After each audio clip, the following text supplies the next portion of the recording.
근치적 방광절제술 및 회장도관술 안내. 안녕하십니까?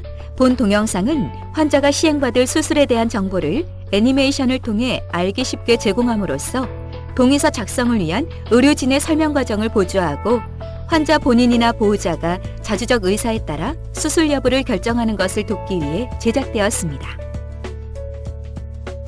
수술의 목적 및 효과. 방광은 신축성 있는 근육으로 이루어져 있으며 소변을 저장하고 배설하는 기능을 담당합니다.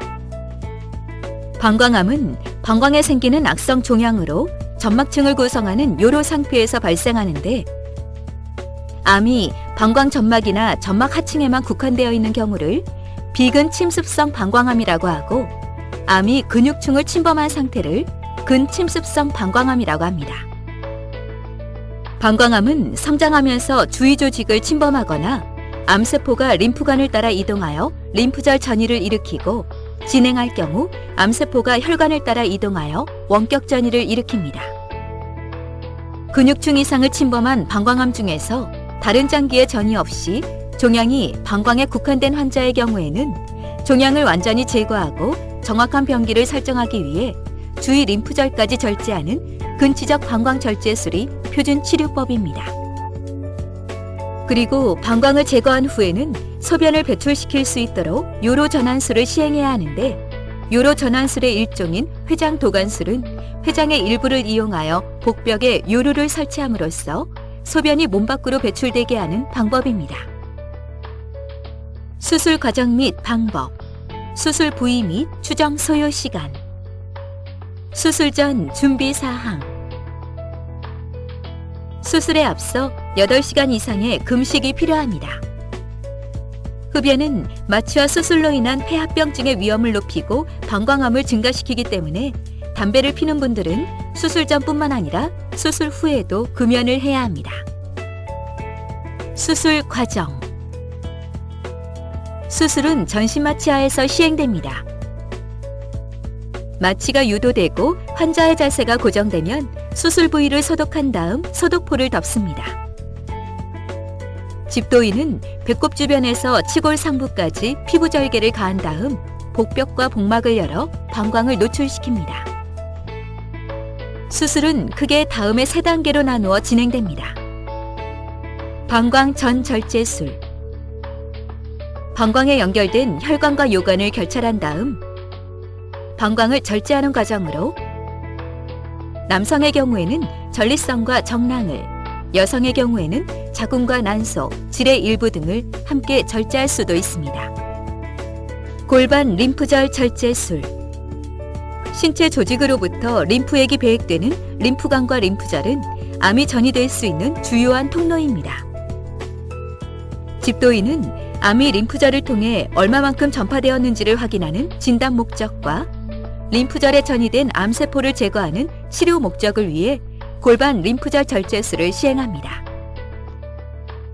림프절의 제거 범위는 환자의 상태에 따라 달라지지만 일반적으로 청골의 앞쪽과 양측 골반부 전체에 걸쳐 광범위한 림프절 절제술을 시행합니다. 요로 전환술. 집도인은 회장의 일부를 소변을 저장할 수 있는 주머니를 만들고 여기에 요관을 연결한 다음 복벽에 고정하여 소변이 몸 밖으로 배출되게 합니다. 이상의 과정을 모두 마친 후에는 세심하게 지혈을 시행하고 몸속에 혈액이나 체액 등이 고이지 않도록 배액관을 삽입한 다음 상처를 봉합하여 수술을 마무리합니다. 한편 절제된 조직은 병리과로 의뢰되어 조직 검사를 시행합니다. 검사 결과는 일주 정도 후에 확인할 수 있는데, 그 결과에 따라 암의 병기가 최종적으로 결정됩니다. 추정 소요 시간. 본 수술은 수술 범위가 넓고 수술 과정도 복잡하기 때문에 짧게는 3-4시간에서 길게는 10시간 이상이 소요되기도 합니다. 그리고 수술 전 마취 유도와 수술 후 회복 과정에서 1-2시간 정도가 추가로 소요됩니다. 발현 가능한 합병증의 내용, 정도 및 대처 방법. 대부분의 수술은 특별한 문제 없이 마무리됩니다. 하지만 일부 환자에서는 다음과 같은 합병증이 발생할 수 있습니다. 마취와 복부 수술로 인한 일반적인 합병증, 폐합병증. 전신 마취와 복부 수술 후에는 폐 기능이 떨어지고 통증으로 인해 심호흡과 기침을 하기 어렵기 때문에 끈적끈적한 가래가 기관지를 막아 폐가 허탈되는 무기폐가 발생할 수 있으며, 여기에 세균이 증식하면서 폐렴으로 진행하기도 합니다. 폐렴이 심해지면 인공호흡기를 비롯한 중환자실 치료가 필요할 수 있습니다. 이러한 폐합병증을 예방하기 위해서는 심호흡과 기침, 조기 보행 운동으로 가래를 배출하고 폐 기능을 회복시키는 것이 중요합니다. 출혈 및 수혈. 수술로 인해 다량의 출혈이 발생한 경우에는 수혈을 시행해야 하는데, 그로 인해 수혈 부작용이 발생하거나 매우 드물게 감염성 질환이 전파될 수 있습니다. 그리고 환자에 따라서는 수술 후 회복 과정에서 출혈이 발생할 수 있으며, 출혈이 심한 경우에는 지혈을 위한 시술이나 응급 재수술이 필요할 수 있습니다. 감염, 농양. 수술 상처에 감염이 발생하면 소독과 재봉합 등 상처 치료가 필요할 수 있습니다.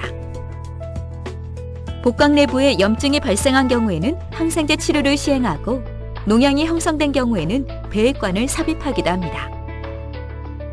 장유착과 장폐색.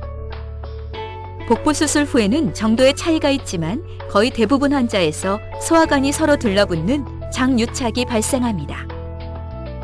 대부분의 환자에서 장유착은 특별한 문제를 일으키지 않습니다. 하지만 일부 환자에서는 수술 직후 또는 심지어 수십 년이 지난 다음 유착된 부위로 인해 장이 꼬이면서 막히는 장폐색이 발생할 수 있습니다. 장폐색의 상당수는 금식과 콧줄 삽입 등을 통해 호전되지만, 환자에 따라서는 수술로 유착된 부위를 풀어주거나 장을 절제하는 경우도 있습니다.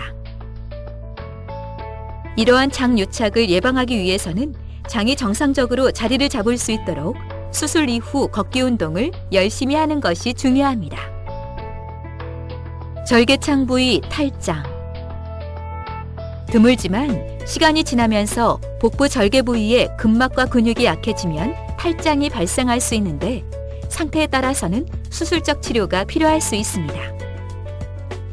방광 및 림프절 절제로 인해 발생할 수 있는 문제. 주변 장기 및 조직 손상. 골반 내부에는 여러 가지 장기가 밀집되어 있는데, 방광과 림프절을 절제하는 과정에서 주변의 장기나 조직이 손상을 입을 수 있습니다. 환자에 따라서는 암 조직을 절제하기 위해 장기의 일부나 주요 혈관 또는 신경을 함께 절제할 수 있으며, 그로 인해 해당 장기의 기능 상실이나 감각 이상, 통증, 마비 등이 발생할 수 있습니다. 성기능 장애. 남성의 경우에는 방광을 절제할 때 발기를 담당하는 음부신경도 함께 절제되는 경우가 많기 때문에 수술 후 발기부전이 흔하게 발생합니다. 한편 수술 중 음부신경을 보존할 수 있었던 환자의 경우에는 발기가 가능할 수 있지만, 이러한 경우에도 전립선과 정낭이 함께 제거된 상태이기 때문에 사정이 일어나지는 않습니다. 하지 림프 부종, 림프액 유출. 림프관은 조직에서 나온 림프액이 심장으로 흘러가는 통로입니다.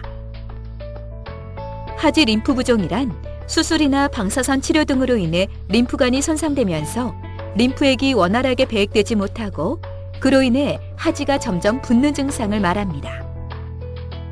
환자에 따라서는 이러한 증상이 오래 지속되거나 심하게 나타날 수 있지만, 많은 경우에는 시간이 흘러 우회로가 형성되면서 증상이 완화되므로 의료진의 안내에 따라 적절한 운동과 치료를 꾸준히 시행하는 것이 중요합니다. 한편 림프절을 절제한 부위에서 림프액 유출이 발생할 수 있습니다. 대부분의 림프액 유출은 시간이 지나면서 저절로 멈추지만, 환자에 따라서는 림프액 유출이 길어지면서 장기간 배액관을 가지고 있어야 하는 경우도 있습니다. 요로 전환술로 인해 발생할 수 있는 문제. 소변 유출. 요로 전환술을 위해 요관이나 소장을 문합한 부위 등에서 소변이 유출될 수 있으며 이렇게 새어나간 소변이 복강 내에 고이게 되면 염증이나 농양을 형성할 수 있습니다. 수술 후 소변 유출이 확인되면 경피적 실루 설치 등을 통해 소변을 외부로 배출시키면서 해당 부위가 아물 때까지 기다려야 하는데 이러한 조치에도 불구하고 소변 유출이 계속되는 경우에는 재수술이 필요할 수 있습니다. 수신증, 신우신염. 요관 연결 부위나 도관 입구가 좁아지거나 막히는 경우에는 요관이 늘어나면서 수신증이 발생할 수 있으며 요관 내부로 소변이 역류할 경우에는 세균 감염에 의해 급성 신우신염이 발생할 수 있습니다. 이러한 합병증이 발생하면 항생제 투여 등 상황에 따른 치료와 함께 필요시 요관 부목 삽입이나 경피적 실루 설치 등을 고려할 수 있습니다. 요루 함몰. 하복부 비만이나 요루 주위 피부의 변화 등으로 인해 요루 함몰이 발생할 수 있는데 이러한 경우에는 볼록판을 이용하여 요루 주위의 피부를 눌러주거나 복대 등으로 복부를 지지해 주어야 합니다. 장 탈출, 요루 주위 탈장. 복압이 올라가거나 복벽을 구성하는 근육이 약한 경우에는 요루의 일부가 밀려나오는 장 탈출이나 요루 주위 탈장이 일어날 수 있는데 증상이 심한 경우에는 교정을 위한 수술이 필요합니다. 요루 괴사. 요루를 만드는 데 사용된 회장 조직의 혈액순환이 나빠지면 요루 괴사가 발생할 수 있는데 괴사 범위가 큰 경우에는 재수술이 필요합니다. 심각하지만 사전에 예측이 어려운 합병증. 그 외에 발생 가능한 합병증으로는 하지의 깊은 부위의 정맥에 혈전이 형성되는 심부정맥 혈전증이나 혈전이 이동하여 폐동맥을 막는 폐색전증, 심장의 관상동맥이 좁아지거나 막히는 협심증이나 심근경색, 뇌혈관이 막히거나 파열되는 뇌졸중, 그리고 마취제나 항생제, 출혈이나 탈수 등에 의한 간 손상과 신장 손상 등이 있습니다. 이러한 합병증들은 사망 등 매우 심각한 결과를 초래할 위험성이 있음에도 불구하고 매우 드물게 발생하기 때문에 사전에 예측이 어렵고 불가항력적인 측면이 있습니다. 그래서 고령의 환자나 당뇨병, 고혈압 등의 만성질환자, 심장질환이나 간질환, 신장질환 등을 앓고 있어서 수술 이전부터 위험성을 가진 경우에는 특히 주의가 필요합니다. 수술 관련 주의사항. 수술 직후의 관리. 수술 후에는 폐합병증을 줄이기 위해 심호흡 등 호흡 운동을 열심히 하십시오. 수술 후 장운동이 돌아오면서 가스가 배출되는데 식사 시작 시기는 수술 부위나 수술 방법, 그리고 환자의 상태에 따라 달라지므로 의료진의 안내에 따르십시오. 수술 후 걷기 운동을 열심히 시행하시면 장운동도 빨리 회복되고 장유착으로 인한 합병증을 줄일 수 있습니다. 수술 후 콧줄이나 소변줄, 배액관 등을 삽입한 경우에는 도관들이 꼬이거나 빠지지 않도록 주의하십시오. 수술 부위의 실밥은 수술 7일 이후부터 제거합니다. 요루 관리. 요루를 통해 소변이 항상 흘러나오기 때문에 배출로 입구에 소변 주머니를 부착하고 있다가 주머니가 차게 되면 소변을 비워주어야 합니다. 퇴원 이후의 관리. 최종 조직검사 결과에 따라서는 방사선 치료나 항암 치료 등을 추가로 시행받을 수 있습니다. 그리고 퇴원 후에는 추적 관찰을 통해 수술 후 합병증이 발생하지 않는지, 암이 재발하지 않는지 등을 확인합니다. 기타 사항. 수술을 시행하지 않을 경우 및 다른 치료 방법. 암은 성장하면서 주위 조직을 침범하고 림프절 전이와 원격 전이를 일으키기 때문에 시간이 흐를수록 치료가 어려워지고 완치 가능성도 낮아집니다. 방광암의 치료 방법에는 수술과 방사선 치료, 면역요법과 화학요법 등이 있는데 초기 단계에 해당하는 방광암의 경우에는 경료도 방광종양절제술을 시행할 수 있지만 진행된 방광암이나 재발의 위험이 높은 방광암에 대해서는 방광을 절제하는 수술이 필요합니다. 기타 추가 설명. 수술에 사용되는 일부 기구나 정확한 진단을 위해 적용되는 특수검사 중에서 의료보험에 적용되지 않거나 제한적으로 적용되는 항목에 대해서는 본인 부담금이 발생할 수 있습니다. 본 수술에 관련된 정보 중에서 개인정보를 제외한 의학적 데이터는 추후 임상 연구를 위해 활용될 수 있습니다. 지금까지 근치적 방광절제술 및 회장 도관술에 대해 설명드렸습니다. 감사합니다.